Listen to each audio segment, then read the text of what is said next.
आज तंजीला भी नहीं आई है, नेहा भी नहीं आई है। नेहा आई है सर। अच्छा नेहा, वो लिटरेचर की क्लास नहीं चल रही नेहा? नहीं चल रही है सर, 7 जुलाई के बाद ही चलेगी। अभी चल रही है लिटरेचर वाली क्लास? नहीं चल रही, 7 जुलाई के बाद चलेगी। 7 जुलाई के बाद चलेगी? Yes sir. पर्सनल प्रोनाउन, इसके बारे में कल डिस्कशन हो गया था कि what is a personal pronoun. Personal pronoun is a pronoun that refers to person. अब पर्सन क्या होता है? In English grammar when we say person, in grammar when we say person we refer to either the person who is speaking or the person who is listening or the person or thing about whom the speaker is speaking।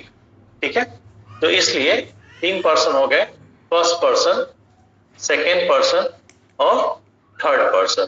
ठीक है,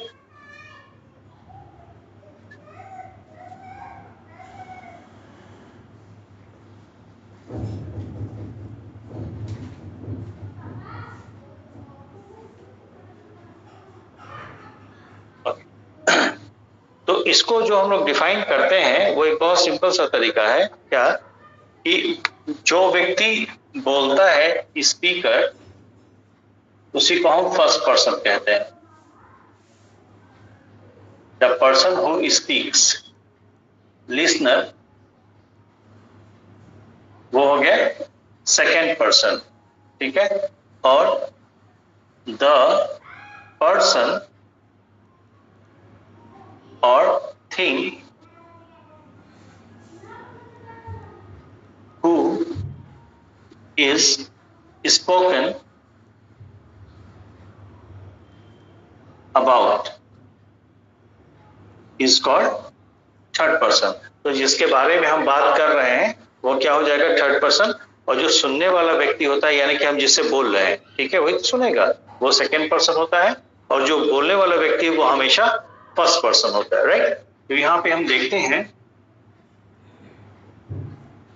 कि जो first person होता है वो आई होता है और वी होता है।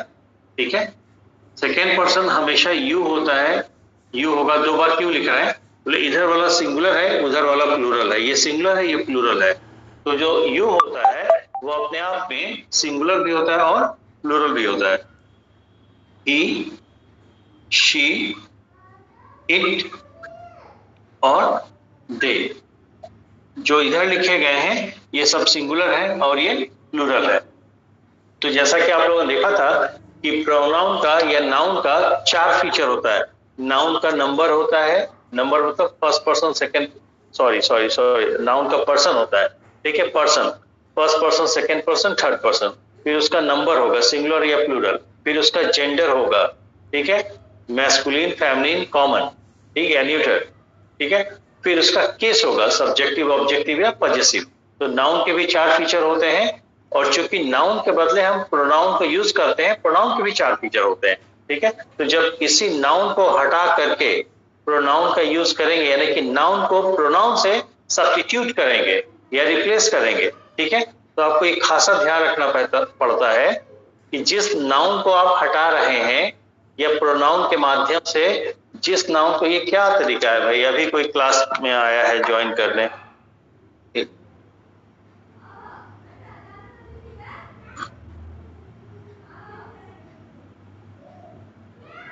ओके, तो जिस नाउन को हटा करके आप प्रोनाउन यूज करना चाहते हैं या प्रोनाउन के माध्यम से जिस नाउन को रेफर कर रहे हैं, तो जिस नाउन को आप, जिस प्रोनाउन के माध्यम से जिस नाउन को रेफर कर रहे हैं, उस नाउन का जो नंबर, जो जेंडर होगा और जो पर्सन होगा, एग्जैक्टली उसी पर्सन का, नंबर का, जेंडर का वह प्रोनाउन भी होना चाहिए।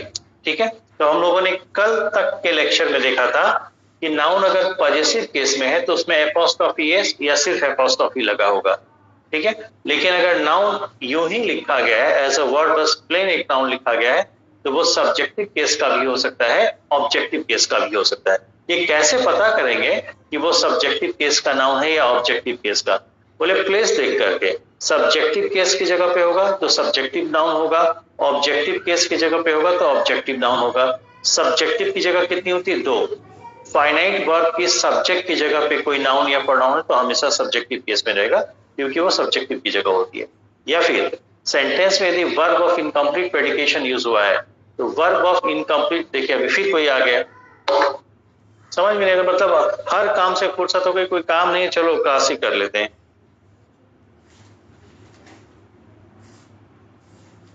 Good evening sir, sorry sir late हो गए। कोई बात नहीं, कोई बात नहीं, मैं इसके लिए मेंटली तैयार था कि आप आएंगे।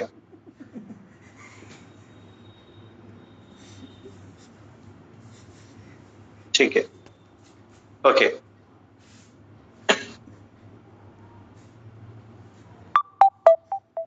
मैं देखता हूँ कल से ना पहले से लिंक भेज दूंगा और सब लोग अपना ज्वाइन कर लो, ठीक है।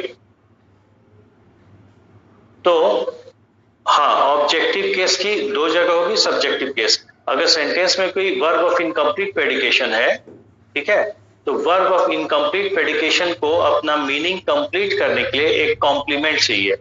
कॉम्प्लीमेंट की जगह पे एक वर्ड आएगा, कॉम्प्लीमेंट की जगह पर जो वर्ड आएगा that could be that could be an adverb or an adjective or a noun or equivalent of noun। तो adverb अगर आ गया कॉम्प्लीमेंट के रूप में या adjective आ गया तो adverb adjective का कोई केस होता नहीं है, ठीक है। लेकिन यदि नाउन या प्रोनाउन आते हैं तो नाउन प्रोनाउन के तो केस होते हैं। तो कभी भी वर्ब ऑफ इनकम्प्लीट प्रेडिकेशन के लिए कोई नाउन या प्रोनाउन कॉम्प्लीमेंट का काम कर रहा है, उस नाउन या प्रोनाउन का जो कॉम्प्लीमेंट का काम कर रहा है वर्ब के लिए, ठीक है, उसका केस क्या बनेगा? हमेशा सब्जेक्टिव, ठीक है। और ऑब्जेक्टिव केस की कितनी जगह होती है? 2।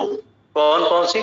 ट्रांसिटिव वर्ब के जो ऑब्जेक्ट का काम करेगा वो ट्रांसिटिव वर्ब के ऑब्जेक्ट की जगह और प्रीपोजिशन के ऑब्जेक्ट की जगह, ठीक है। तो वहां पे हम प्लेस देख के नाउन को पता करेंगे कि वो सब्जेक्टिव है कि ऑब्जेक्टिव।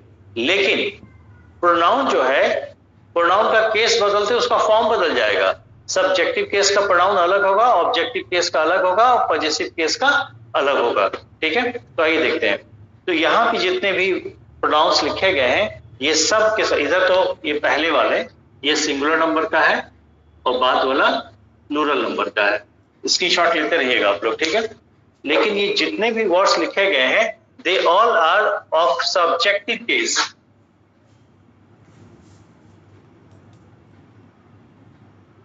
सब्जेक्टिव केस, ठीक है। तो ये सब्जेक्टिव केस के ही वर्ड्स हैं तो इनको सब्जेक्टिव के जगह पे रखेंगे। लेकिन अगर कहीं ऑब्जेक्टिव का यूज करना हुआ तो हम क्या करेंगे? तो आइए देखते हैं, ठीक है। स्क्रीनशॉट ले लीजिए।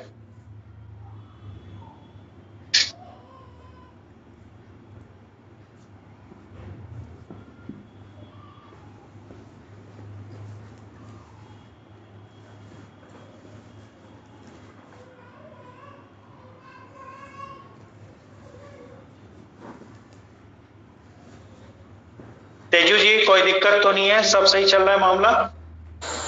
Yes sir. ओके, एक छोटा सा मैं एग्जांपल करके दिखा दे। अगर मैं कहूं कि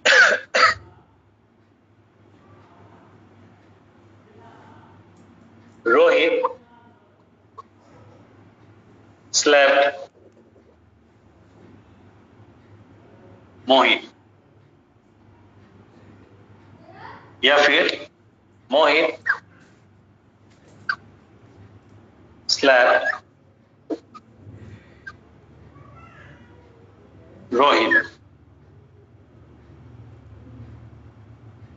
तो किसी भी सेंटेंस में कुछ भी करने से पहले सबसे पहले आपको देखना है कि सेंटेंस में वर्ब कौन है। वर्ब में फाइनाइट वर्ब, नॉन फाइनाइट की हम लोग बात नहीं करते हैं, ठीक है। ओके, सेंटेंस में नॉन फाइनाइट हो भी सकता है, नहीं भी हो सकता है, उससे बहुत फर्क नहीं पड़ता है, ठीक है। लेकिन सबसे पहले फाइनाइट वर्ब को पकड़ेंगे। और आप लोगों ने 2-3 दिन पहले देखा ही था, मेरे ख्याल से 2 दिन पहले, ठीक है, कि जो फाइनाइट वर्ब होगा वो मीनिंग वाइज भाव के अनुसार इंट्रांसिटिव हो सकता है, ट्रांसिटिव हो सकता है, या वर्ब ऑफ इनकम्प्लीट प्रेडिकेशन हो सकता है। ये एक एक्शन शो कर रहा है, कार्य दर्शा रहा है तो फाइनाइट वर्ब, पर कार्य दर्शा रहा है। ये स्लैप करना, तमाशा मारने का काम किसने किया? रोहित ने किया, ठीक है। तो तमाशा मारने का काम कोई करेगा और किसी और को मारेगा, यानी इसका एक्शन का इफेक्ट सब्जेक्ट पे ना पढ़ के किसी अन्य पे ट्रांसफर हो रहा है। तो कभी भी वर्ब को सेंटेंस के अंदर आप जब इस प्रकार से यूज करते हैं कि वर्ब जिस कार्य को दर्शा रहा है उस कार्य का प्रभाव सब्जेक्ट पे ना पड़ के बल्कि किसी अन्य शब्द पर ट्रांसफर होता है, तो जब ये अपने प्रभाव को वर्ब अपने प्रभाव को ट्रांसफर करना, प्रभाव किसका, कार्य का प्रभाव, तो वर्ब जब अपने प्रभाव को ट्रांसफर करने का भाव देगा तो उसी को हम कहते हैं ट्रांजिटिव वर्ब। ये बात समझ में। और ट्रांजिटिव वर्ब का प्रभाव जिस वर्ड पर ट्रांसफर होता है उसी को हम ट्रांजिटिव वर्ब का ऑब्जेक्ट कहते हैं। Is that clear? तो यहाँ पे दो नाउन लगे हैं, रोहित और मोहित। रोहित का केस क्या हो जाएगा, सब्जेक्टिव। क्यों? क्योंकि सब्जेक्ट के स्थान पे है, राइट, सब्जेक्टिव केस। और मोहित का केस क्या बनेगा, ऑब्जेक्टिव। क्यों? क्योंकि वो ऑब्जेक्ट के स्थान पे। क्यों? बोले ट्रांजिटिव वर्ब के लिए ऑब्जेक्ट का काम कर रहा है। Any doubt? ऑब्जेक्ट, ठीक है।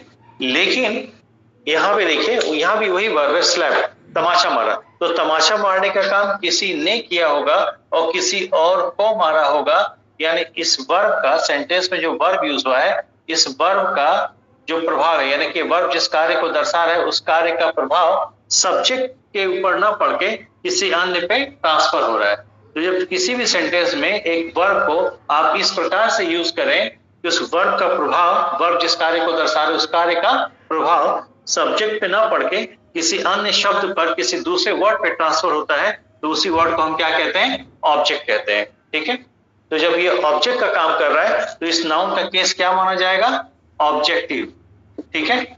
और ये फाइनाइट वर्ब के लिए सब्जेक्ट का काम कर रहा है तो इसका केस क्या माना जाएगा, सब्जेक्टिव। अब ध्यान से इसको देखिए जरा, यहाँ पे रोहित सब्जेक्टिव केस में है, यहाँ पे मोहित सब्जेक्टिव केस में है, किंतु इस सेंटेंस में मोहित सब्जेक्टिव केस में है जबकि यहाँ पे मोहित ऑब्जेक्टिव है, और इस सेंटेंस में रोहित ऑब्जेक्टिव है जबकि इस सेंटेंस में रोहित सब्जेक्टिव केस का है। तो इससे ये पता चलता है कि नाउन चाहे सब्जेक्टिव केस में यूज करें चाहे ऑब्जेक्टिव केस में यूज करें, उसका रूप उसी तरह से रहेगा, वो बदलेगा नहीं। लेकिन आप नाउन के बदले प्रोनाउन का यूज करते हैं, अगर यह नाउन ना यूज करके अगर हम प्रोनाउन यूज करें तो क्या होता, आइए ये देख लेते हैं। ठीक है।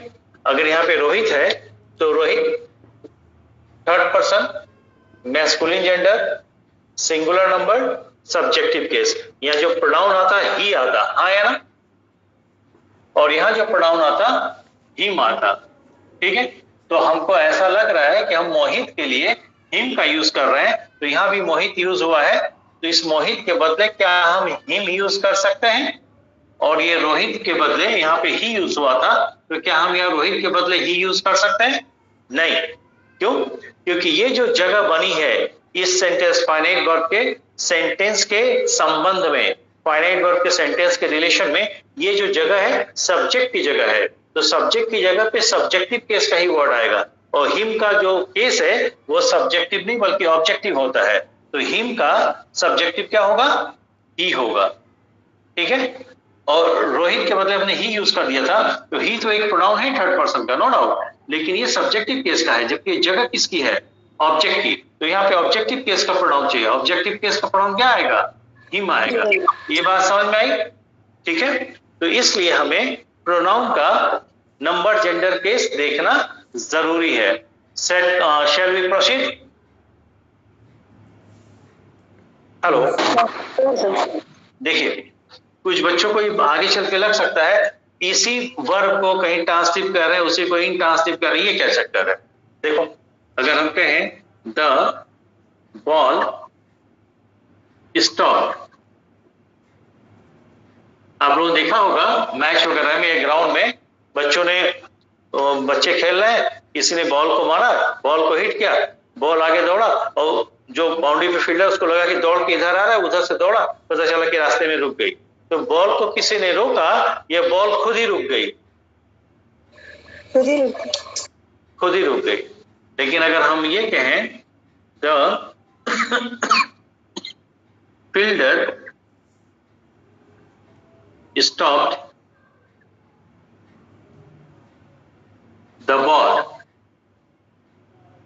जहां बॉल लिखा हुआ है बोर्ड पे, बोर्ड वहां तक दिख रहा है पूरा, no sir, no sir, yes sir, cut रहा सर। कट रहा है, ओके, ज्यादा कट रहा है। नो ऑब्जेक्ट कोई कट रहा है।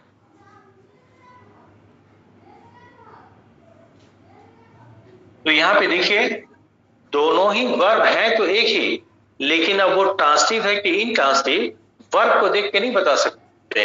एक ही वर्ब अपने आप में ट्रांसिटिव भी हो सकता है, वही इनट्रांसिटिव भी हो सकता है।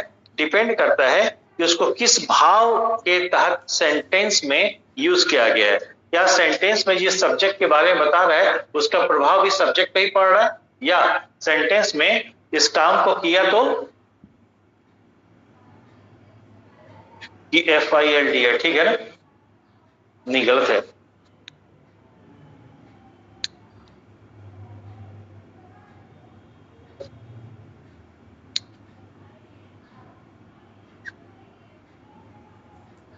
The fielder stopped the ball,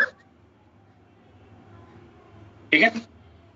तो इसका जो सब्जेक्ट है कौन है?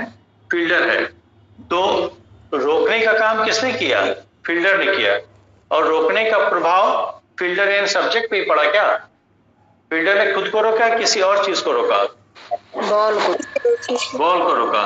तो इसके एक्शन का इम्पैक्ट सब्जेक्ट पे ना पड़ के किसी दूसरे वर्ड पे ट्रांसफर हो रहा है, ठीक है? तो जब जब वर्ब को सेंटेंस में इस सेंस के साथ यूज करें कि उसके एक्शन का इफेक्ट सब्जेक्ट पे ना पड़ के किसी दूसरे पे ट्रांसफर होने का सेंस देगा, तो ऐसी वर्ब को हम क्या कहते हैं? Transitive verb. श्योर? यस ठीक है, वही वर्ब यहाँ पे है। Stop, who stop? Ball stop. रोकने का काम हुआ, किसने रोका? बॉल ने रोका। किसको रोका? किसी और को कि खुद को? बॉल को ही। बोलो भाई, बॉल को ही। कुल मिला के रोकने का जो इम्पैक्ट है वो किसी दूसरे शब्द पे ट्रांसफर हो रहा है या नहीं हो रहा है? बस इतना बता दीजिए। नहीं हो रहा। नहीं हो रहा है, तो ये ट्रांसिटिव नहीं है। जब ट्रांसिटिव नहीं होगा तो क्या हो जाएगा? इनट्रांसिटिव होगा। तो आपको सेंटेंस में, चूंकि टीसी में कई बार ऐसा पूछा भी गया है कि जो अंडरलाइन वर्ब है वो ट्रांसिटिव है, इनट्रांसिटिव है, कैसा वर्ब है, ठीक है?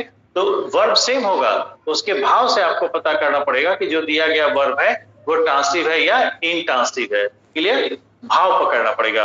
वर्ब जिस कार्य को दर्शा रहा है उस कार्य का प्रभाव सब्जेक्ट पे पड़ेगा तो इनट्रांसिटिव।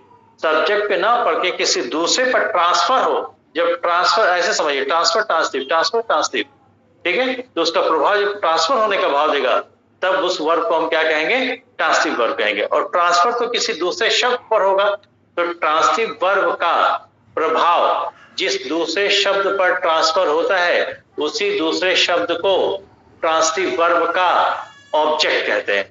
ऑलराइट? Yes sir. ठीक है, ओके, अब आगे बढ़ते। Okay sir.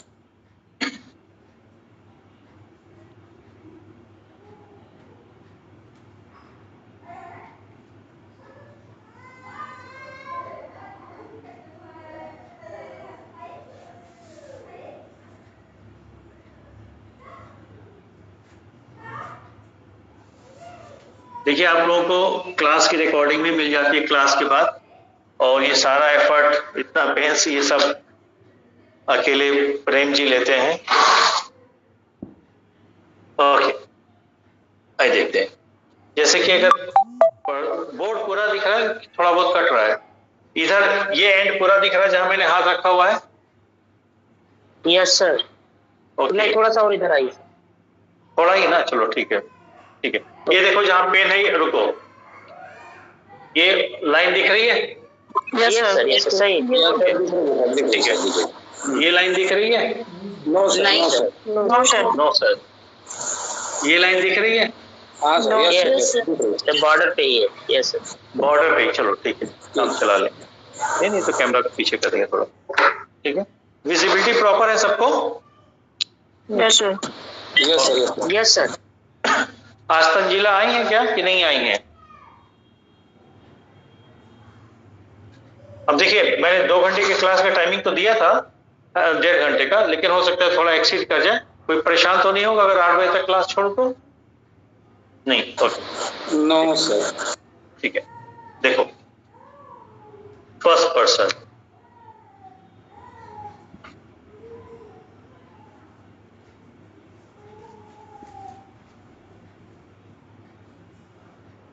सेकेंड पर्सन,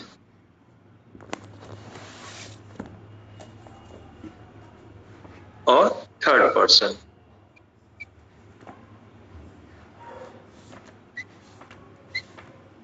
तीन पर्सन होते हैं।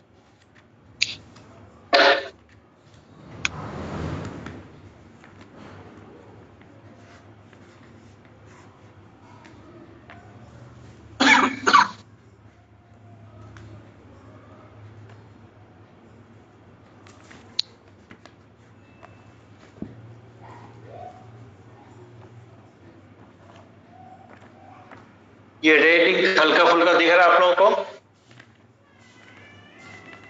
यस सर, वाइट ही है। ठीक,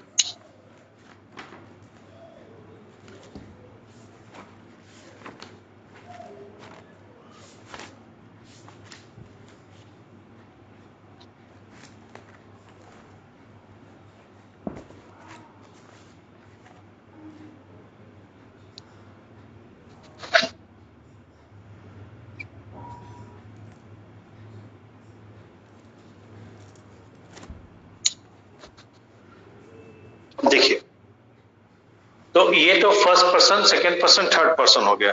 अब उसके अलग अलग केस हो गए। तो ये जो है subjective case, subjective case downwards, ठीक है। ये ऑब्जेक्टिव केस,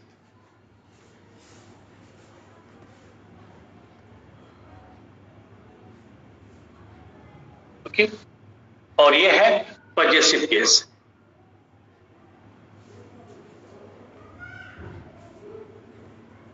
पजेसिव केस, ठीक। लेकिन जो पजेसिव केस है वो अपने आप में दो पार्ट ऑफ स्पीच का पजेशन होता है, ठीक है। दो अलग अलग पार्ट्स ऑफ स्पीच, एक होता है पजेसिव एडजेक्टिव और एक होता है पजेसिव प्रोनाउन, ठीक है।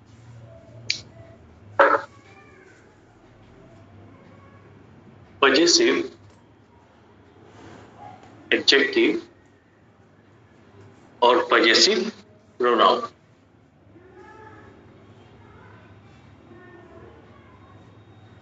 ठीक है। तो यहाँ पे है तो पर्सनल प्रोनाउन का चार्ट, लेकिन इसमें हम पजेसिव एडजेक्टिव भी ले रहे हैं। ऐसा क्यों? क्योंकि जिस तरह से पजेसिव प्रोनाउन यूज होता है या जिस तरह से कोई भी पर्सनल प्रोनाउन यूज होता है, ठीक उसी तरह से पजेसिव एडजेक्टिव भी यूज होता है। तो इसको यही ले लेते हैं, ठीक है। और पजेसिव एडजेक्टिव का जो एरर आता है ठीक उसी पैटर्न पे आता है जैसे प्रोनाउन का एरर आता है, ओके। इसलिए इसको यहाँ पढ़ ले रहे हैं। अब ध्यान से देखिए आप लोग,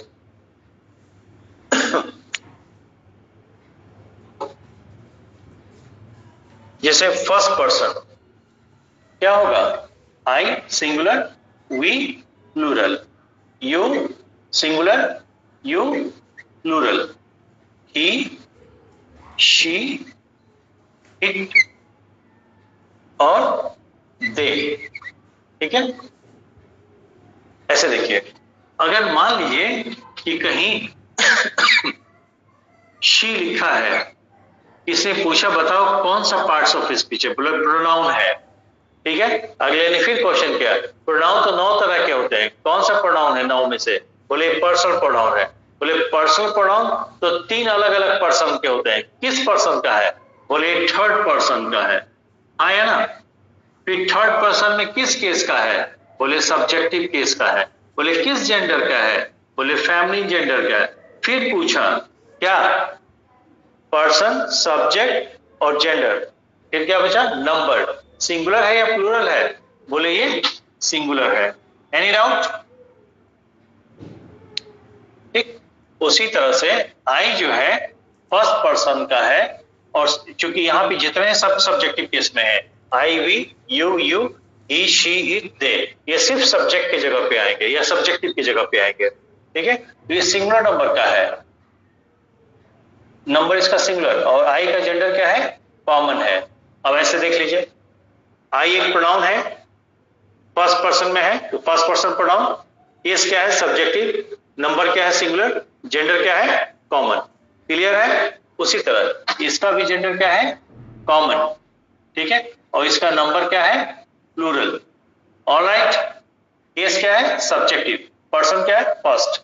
यू जो है यहाँ पे सिंगुलर नंबर का इधर लिखा गया है और इसका जो जेंडर होता है वो कॉमन होता है। यू यहाँ पे जो इधर लिखा गया है ये प्लूरल नंबर का है और इसका जेंडर जो होगा वो कॉमन होगा। ही मैस्कुलिन जेंडर का है और इसका नंबर सिंगुलर है। शी फेमिनिन जेंडर का है, इसका नंबर सिंगुलर है। इट जो है ये न्यूट्रल जेंडर का है और इसका नंबर सिंगुलर है। दे जो है कॉमन जेंडर का है और इसका नंबर प्लूरल है। तो ये सारे सब्जेक्टिव केस के वर्ड है और इसमें जेंडर क्या है कॉमन जेंडर है, सिंगुलर नंबर है, ठीक है, पर सब्जेक्टिव केस। लेकिन उसी का ऑब्जेक्टिव क्या आएगा, ठीक है। तो यहाँ पे जब हम आगे लिखेंगे, चूंकि इसी से ये बना है तो यहाँ सिर्फ केस बदलेगा, नंबर और जेंडर नहीं बदलेगा, नंबर जेंडर वही रहेगा। आइए करके देखते हैं। आई का ऑब्जेक्टिव क्या हो जाएगा मी, तो मी बना किससे ऑब्जेक्टिव आई से। आई चूंकि सिंगुलर नंबर का था तो मी भी सिंगुलर नंबर, आई कॉमन जेंडर का था तो मी भी कॉमन जेंडर। उसके बाद वी का क्या हो जाएगा अस, तो वी का नंबर क्या था प्लूरल, इसका भी नंबर प्लूरल। वी का जेंडर क्या था कॉमन, इसका भी जेंडर क्या कॉमन, हाँ कॉमन जेंडर। लेकिन केस क्या है ऑब्जेक्टिव। उसी तरह यू का यू ही रहेगा ऑब्जेक्टिव केस में भी, सिंगुलर नंबर हो चाहे प्लूरल नंबर, जैसा पानी पीला।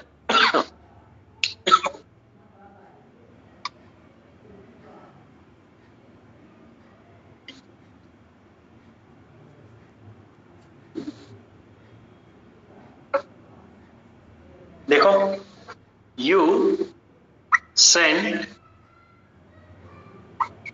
मी देयर, ठीक है। I will send you there. चूंकि आपने देखा कि यू जो है सब्जेक्टिव केस में भी यू है और ऑब्जेक्टिव केस में भी यू है, तो कहीं अगर यू सेंटेंस में यूज हुआ, आपके एग्जाम में पार्ट ऑफ स्पीच पूछा जाता है, सेंटेंस में कहीं पे यूज हुआ है यू का और अंडरलाइन करके दे दिया कि बताओ यू का क्या केस है, यू का क्या केस है, सब्जेक्टिव है कि ऑब्जेक्टिव है ना। तो क्या तरीका, सीधा सीधा तरीका बोले उसका संबंध कैसा है, वर्ब के साथ या प्रीपोजिशन के साथ। तो इतना सब करने से बेहतर है बस आप इतना देख लीजिए कि वो ऑब्जेक्ट की जगह पे है कि सब्जेक्ट की जगह पे। और सब्जेक्ट की सिर्फ दो जगह होती है, फाइनाइट वर्ब के सब्जेक्ट की जगह सब्जेक्टिव केस और फाइनाइट वर्ब के सब्जेक्ट की जगह पे सब्जेक्टिव केस और वर्ब ऑफ इनकम्प्लीट प्रेडिकेशन के कॉम्प्लीमेंट के रूप में यदि नाउन या प्रोनाउन आया है तो उसका भी केस क्या बनेगा सब्जेक्टिव बनेगा। ऑब्जेक्ट की दो जगह होती है, प्रीपोजिशन को ऑब्जेक्ट चाहिए और ट्रांसिटिव वर्ब को ऑब्जेक्ट चाहिए, ठीक है। सेंड किसमें वर्ब है, किसको भेजा मुझे भेजा, कहां भेजा वहां भेजा, किसने भेजा हु सेंड यू, है ना। इस वर्ब के सब्जेक्ट का काम करते उसका केस क्या बन जाएगा सब्जेक्टिव। यहाँ पे वर्ब क्या है will send, who will send आई, तो आई तो सब्जेक्ट हो गया। भेजने का काम कोई करेगा, किसी को भेजेगा, कोई चीज भेजेगा, तो सेंड वर्ड जो है अपने आप में हमेशा ट्रांसिटिव इन मीनिंग है, ठीक है। ये ट्रांसिटिव वर्ब हो गया तो इसको क्या चाहिए ऑब्जेक्ट, ये ऑब्जेक्ट का काम करते तो उसका केस क्या हो जाएगा ऑब्जेक्टिव। क्लियर। तो इसको हम ऐसे पता करेंगे कहीं पे यू अगर लिखा गया है तो अगर सब्जेक्टिव की जगह पे तो सब्जेक्टिव केस होगा और ऑब्जेक्ट की जगह पे तो ऑब्जेक्टिव केस होगा। क्लियर, स्क्रीनशॉट लीजिए इसका, ठीक है। आगे चलें, ओके।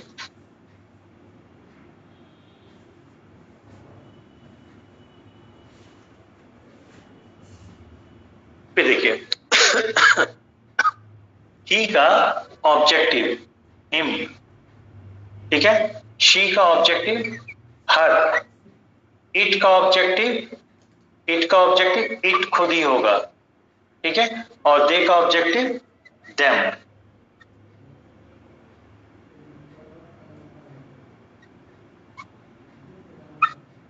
ओके, फिर आई का पॉजेसिव एडजेक्टिव, आई का क्या हो जाएगा माई, वी का क्या हो जाएगा आवर, यू का क्या हो जाएगा योर, सिंगुलर में भी योर और प्लूरल में भी योर, ठीक है। टी का क्या हो जाएगा पॉजेसिव एडजेक्टिव हिज, शी का पॉजेसिव एडजेक्टिव क्या हो जाएगा हर, इट का पॉजेसिव एडजेक्टिव क्या हो जाएगा it's, I T apostrophe S, और ये हो गया गलत। इट का जो पॉजेसिव एडजेक्टिव बनेगा वो आई टी एपोस्ट्रोफी एस नहीं बनेगा, वो गलत है, ठीक है, ओके। बल्कि इट का जो पॉजेसिव एडजेक्टिव होता है वो होगा I T S without apostrophe, और दे का पॉजेसिव एडजेक्टिव क्या हो जाएगा देयर, THEIR, ठीक है। इस इट्स का मतलब क्या होता है यहां लिख देता हूं, IT apostrophe S, it's is a contracted form of it is, it is का जो है कॉन्ट्रैक्टेड फॉर्म है, ठीक है।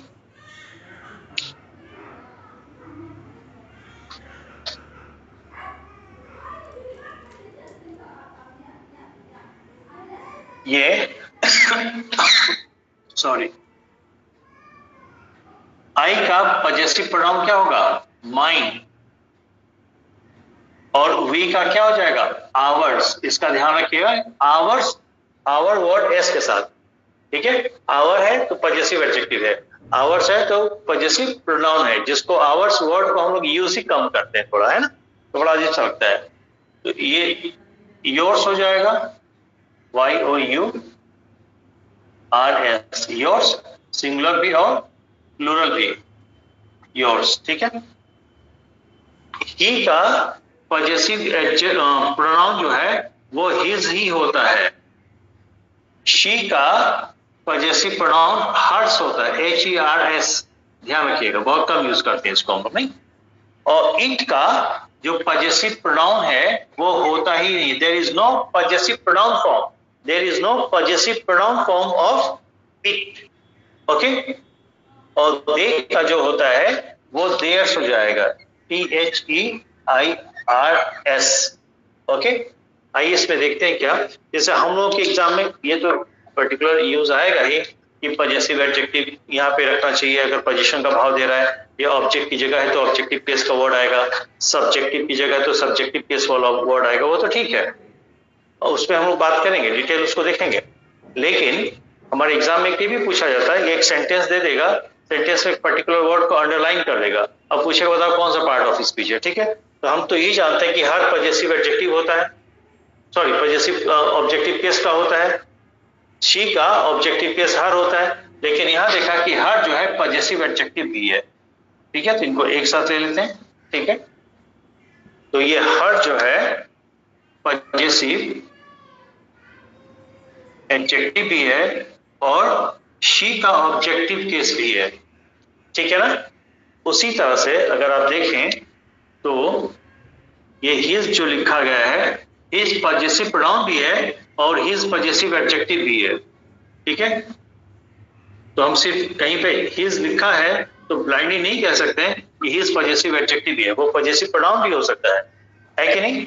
उसी तरह से अगर आप इट को देखें तो सब्जेक्टिव केस में भी इट होता है और ऑब्जेक्टिव फॉर्म में भी इट होता है, तो इट का सब्जेक्टिव ऑब्जेक्टिव फॉर्म सेम होता है, क्लियर। तो इसका ध्यान देना पड़ेगा, ओके।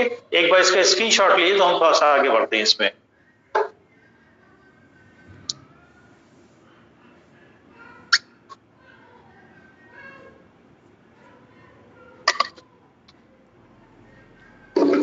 ओके,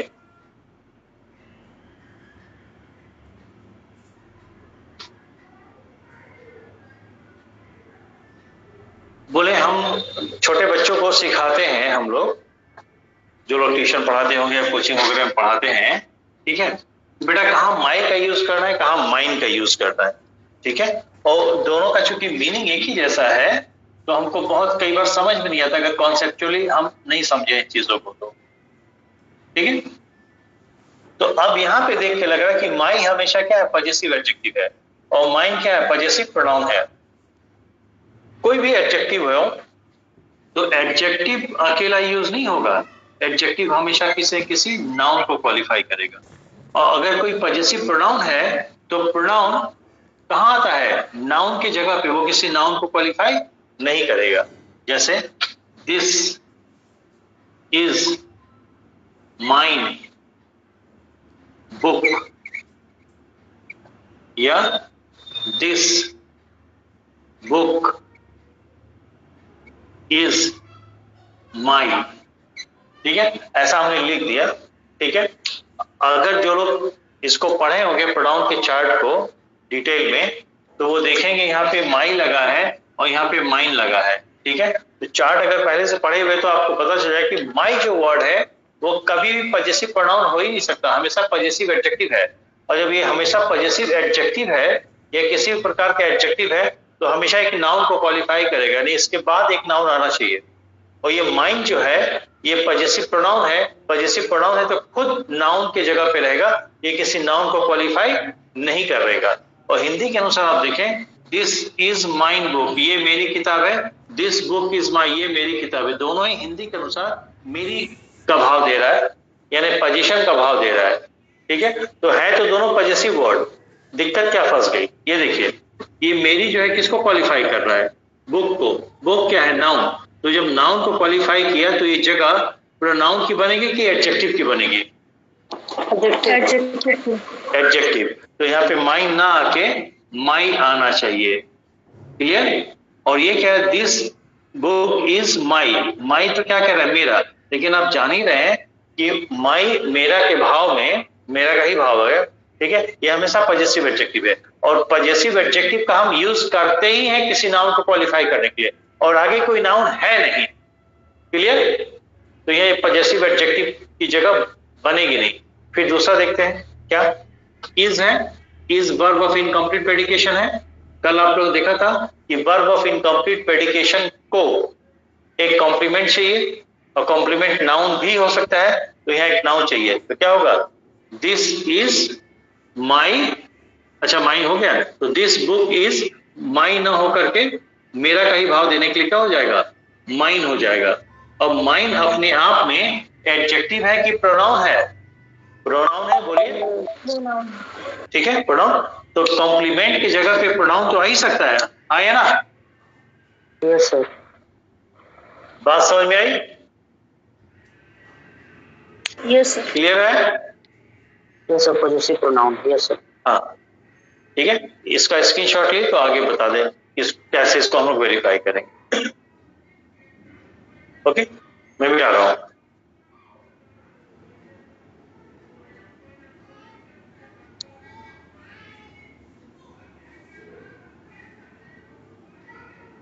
अब जैसे मान लीजिए कहीं हिज लगा है, तो हिज अपने आप में पजेसिव एडजेक्टिव भी है, पजेसिव प्रोनाउन भी है, तो बस ये देख लीजिए नाउन की जगह पे है, या ये किसी नाउन को क्वालिफाई नहीं कर रहा है। जब नाउन को क्वालिफाई नहीं कर, सेंटेंस में जब किसी नाउन को क्वालिफाई नहीं कर रहा है तो एडजेक्टिव नहीं है, जब एडजेक्टिव नहीं है तो क्या हो जाएगा, पजेसिव प्रोनाउन। वहीं पे अगर ये किसी नाउन को क्वालिफाई कर रहा है तभी एडजेक्टिव कहलाएगा। कोई दिक्कत, कहीं पे हर लिखा है, ठीक है, I saw her, ठीक है, this book is, अच्छा यहाँ आपको दिख नहीं रहा होगा ना,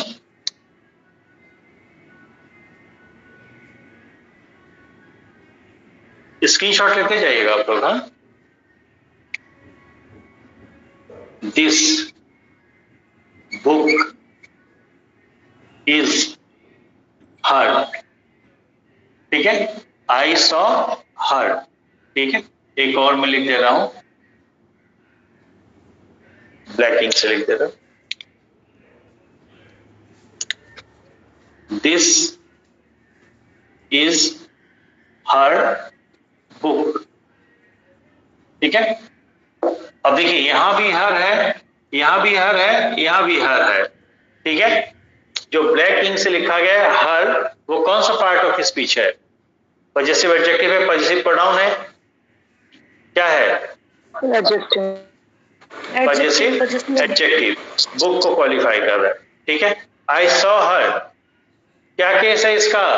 possessive pronoun, pronoun, positive pronoun. Case I saw her, फिर पॉजिटिव केस होगा, हर्ष होगा। अरे भाई इसका अर्थ आप लोग समझ ही रहे हैं, बैठे बैठे सबका दिख रहा है। आई सॉ हर ऑब्जेक्टिव है सर, ऑब्जेक्टिव केस है। तब आपको बता दें कि सबसे पहले वर्ब को पकड़िए। वर्ब क्या है? सॉ है। कैसा वर्ब है? फाइनाइट वर्ब है। हु सॉ, इसका सब्जेक्ट कौन है? बोले आई। तो देखने का काम किसने किया? आई ने। तो देखेगा कोई और देखेगा किसी और को, आया ना? तो it is always transitive in meaning. तो ट्रांसिटिव इन मीनिंग है, जिसका इंपैक्ट जिस पे ट्रांसफर होगा उसी को तो ऑब्जेक्ट कहेंगे। तो यहाँ पे हर किस केस में है? ऑब्जेक्टिव। ठीक है, ये बताइए, दिस बुक इज हर, हर्ष ये हर्ष होगा, ये पजेसिव प्रोनाउन। देखा है, इस तरह का हो सकता है, राइट? ठीक है, ओके। देखिए, मैं अपना जो ग्रामर का बैच चलाता हूँ उसमें ये चार्ट पढ़ाने के बाद बच्चों को बोलता हूँ कि घर पे 4 बार इसको बनाना। एक बार तो देख के बनाना, और 3 बार आप उस तरह से बिना देखे बनाएंगे, एकदम स्विफ्टली, जिस तरह से मैंने बोर्ड पे बिना देखे बनाया। ये बात समझिए। ऐसा क्यों? ऐसा आप करेंगे तो आपको केस क्या है, किसका फॉर्म क्या है, किस केस में, ये बिल्कुल याद हो जाएगा। और जब तक ये याद नहीं रहेगा तब तक आपको दिक्कत आएगी, कंफ्यूजन भी होता रहेगा। ये बात समझ में आई? तो ये काम आप लोग घर पे कर लीजिएगा, ठीक है।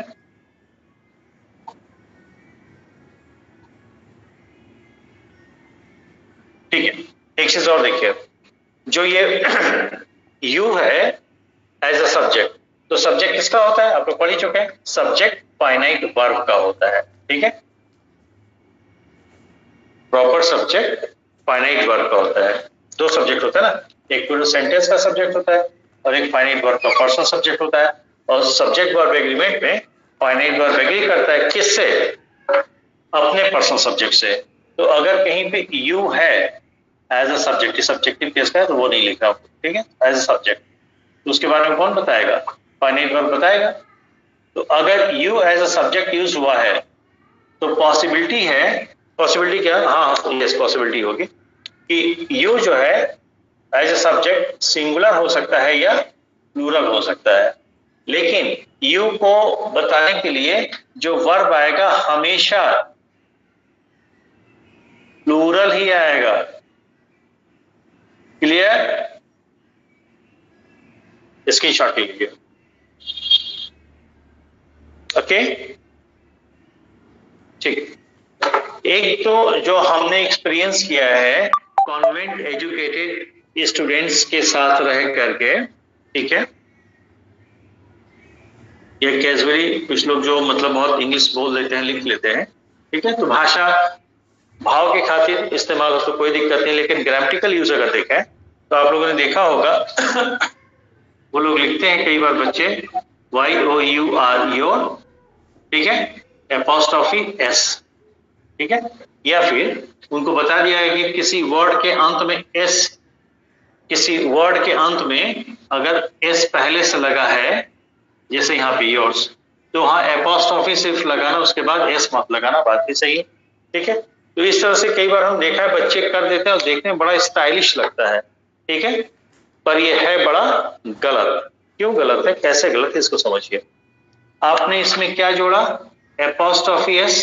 एपोस्ट्रोफी S किस में जोड़ा? योर में। योर अपने आप में पजेसिव एडजेक्टिव है कि नहीं? ये ऑलरेडी पजेसिव वर्ड है। तो जब ये खुद पहले से ही पजेसिव वर्ड है तो उसमें अलग से एपोस्ट्रोफी S जोड़ करके आप डबल पोजीशन दिखाएंगे क्या? नहीं ना, ठीक है। तो ये गलत है। जो लोग पढ़ाते होंगे कॉन्वेंट एजुकेशन में वो लोग देखे होंगे कई बार बच्चे को, या हो सकता है कई बार टीचर खुद भी यूज कर लेते होंगे अगर नहीं पता है जिनको तो। ठीक है, यहाँ पे आपने क्या किया, केवल एपोस्ट्रोफी जोड़ दिया। एपोस्ट्रोफी आपने जोड़ा किसमें, योर्स में। योर्स अपने आप में क्या है, as a part of speech possessive pronoun है, तो पजेसिव ही वर्ड ना, पजेसिव प्रोनाउन। ठीक है, ओके। तो जब ये ऑलरेडी पजेसिव वर्ड है तो उसमें एपोस्ट्रोफी लगा के डबल पोजीशन क्यों दे रहे हैं आप, स्क्रीनशॉट लीजिए। ठीक है, आगे चलें। यस। ओके,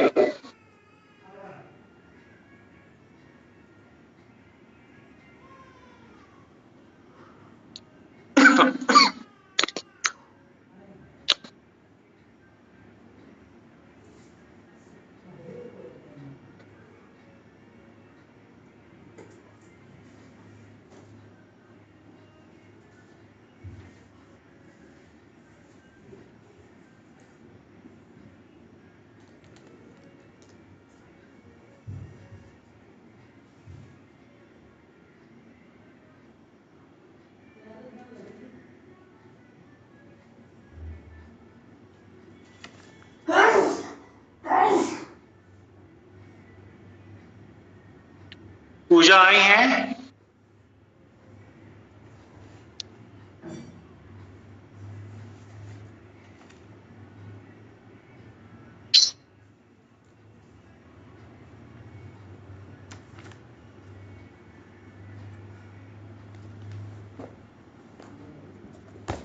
एक मिनट, मैं शुरू कर रहा हूँ।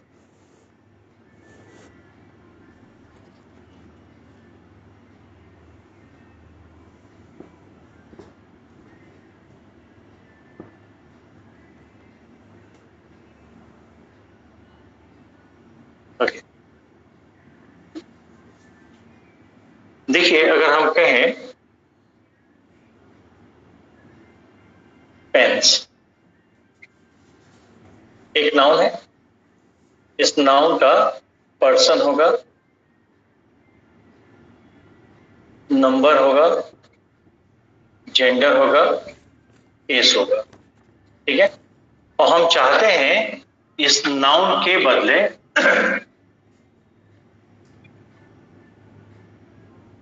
एक प्रोनाउन या पजेसिव एडजेक्टिव यूज करना। ठीक है,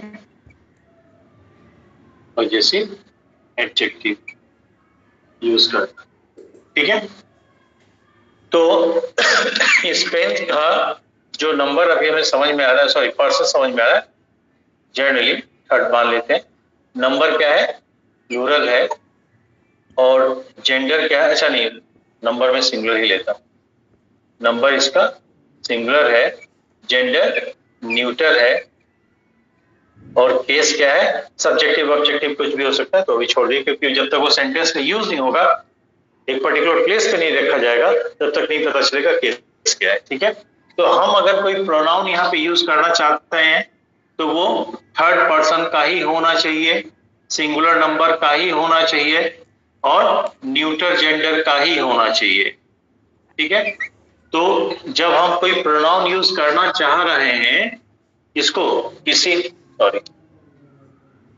नाउन को रेफर करने के लिए, तो देखेंगे ये नाउन किस पर्सन का है, किस नंबर का है, किस जेंडर का है, उसी पर्सन का, उसी नंबर का, उसी जेंडर का प्रोनाउन या पॉजिटिव एडजेक्टिव आएगा। ठीक है, तो पेन थर्ड पर्सन गया, अब थर्ड पर्सन के कॉलम में चले, रॉ में चले जाइए। ठीक है, एकदम नीचे थर्ड पर्सन है, तो थर्ड पर्सन में 4 वर्ड मिल गए, ही, शी, इट और दे। तो ही, शी, इट तीनों सिंगुलर है, हमें सिंगुलर नंबर का चाहिए भी, तो किसको लें, बोले फिर जेंडर देखेंगे, तो ही और शी का जेंडर मैस्कुलिन फेमिनिन है, एक बचा है न्यूट्रल जेंडर, कौन, इट। तो इसके तीनों फीचर मैच कर गए कि नहीं, नंबर, जेंडर और केस, जल्दी बताइए। Yes sir. बोलो भाई, अरे भाई इट थर्ड पर्सन का है, अभी तो आपने चार्ट पे लिखा, जाके चार्ट पे देखें, इट थर्ड पर्सन का है, सिंगुलर नंबर का है, न्यूट्रल जेंडर का है। तो पेन को अगर रेफर करना हो तो पेन के लिए जो प्रोनाउन आएगा वो इट ही तो आएगा, बोलिए। Yes, Yes, sir. ठीक है। लेकिन अगर हम इस पेन को पेंस कर दें तो इसका नंबर क्या हो गया? प्लूरल। yes, तो sir. अब हमको प्लूरल नंबर का प्रोनाउन चाहिए, यस और नॉट? Yes, sir. पर्सन क्या है? थर्ड। आप थर्ड पर्सन के रो में चले जाइए। थर्ड पर्सन में देखिए प्लूरल कितने हैं? एक है। कौन? दे। Yes, sir. दे एक ही है ना? Yes, sir. अब वहां चार्ट में देख के बताइए, दे का जो नंबर है प्लूरल तो है, पर दे का जेंडर क्या है? Common. कॉमन।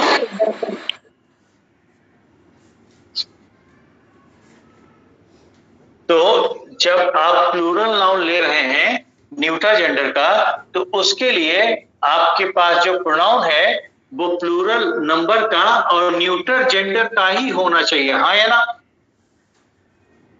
Yes, sir. चाहिए, जो कि अवेलेबल ही नहीं है। जाके थर्ड पर्सन चार्ट पे देखें, 4 ही प्रोनाउन है, उसमें जो न्यूटर जेंडर का है इट है, लेकिन उसका नंबर सिंगुलर है, और जो कॉमन जेंडर का है दे है, पर उसका जेंडर न्यूटर नहीं है, जेंडर कॉमन हो गया। तो हर समय हमको एक जैसा मैच करने वाला नाउन और प्रोनाउन मिले, ये जरूरी नहीं है। अगर नंबर मैच कर रहा है कहीं कहीं पे, जैसे यहीं पे देख लो, नंबर तो मैच कर रहा है, ठीक है, प्लूरल प्लूरल, लेकिन जेंडर नहीं मैच कर रहा है, जेंडर न्यूटर और इसका जेंडर कॉमन, ठीक है? Okay, Yes, sir. Yes, sir. ठीक है। अगर हम कहें teacher, teacher third person, number singular, इसका माइक कौन है? ऑफ करिए। Gender common. बोलो भाई, टीचर का जेंडर क्या है? कॉमन है, और ये अपने आप पे नाउन है। हम चाह रहे हैं टीचर के बदले किसी एक प्रोनाउन को लेना, तो प्रोनाउन कहां से लेंगे? हम थर्ड पर्सन से लेंगे, सिंगुलर नंबर का लेंगे, और जेंडर भी क्या लेंगे? कॉमन लेंगे। जाओ थर्ड पर्सन चार्ट में देखो, सिंगुलर नंबर कॉमन जेंडर का कोई प्रोनाउन है क्या? No, sir. नहीं है ना? तब हम क्या करेंगे टीचर के लिए? एक प्रोनाउन तो यूज करना ही है, पॉजेसिव एडजेक्टिव भी यूज करना है, ठीक है? तो हम देख रहे हैं टीचर का नंबर सिंगुलर है, सिंगुलर नंबर का प्रोनाउन हमारे पास है थर्ड पर्सन में, कौन? ही, शी, इट, ठीक है? लेकिन इट का ही का नंबर सिंगुलर तो है, लेकिन जेंडर मैस्कुलिन है। शी का जेंडर फेमिनिन है, इट का जेंडर न्यूट्रल है, जबकि हमको सिंगुलर नंबर में कॉमन जेंडर भी चाहिए, और सिंगुलर नंबर कॉमन जेंडर के अपने पास ना तो प्रोनाउन है ना पैसिव एडजेक्टिव है। तो जहां पर अगर नाउन के नंबर के अकॉर्डिंग, नंबर और जेंडर के अकॉर्डिंग प्रोनाउन का कोई एक ही मैच कर रहा है, नंबर मैच कर रहा है तो जेंडर नहीं, जेंडर मैच कर रहा है तो नंबर नहीं, तो फिर हम किसके हिसाब से वहां प्रोनाउन चलाएंगे, कैसे मैच करवाएंगे, ये एक बड़ा चैलेंज होगा। ओके, इस पे हम लोग कल बात कर लें। बोलिए। Yes. बोलो भाई। Yes, sir. Yes, sir. Okay, ठीक है, तो मैं इस पे कल बात कर लेता हूँ, ठीक? Okay Okay, sir. Thank you, sir. Okay, thank you everyone. Thank you. Thank you, sir. Thank you, sir. Thank you, sir. Good night. Good night everyone. Krishna, Ashok clear है?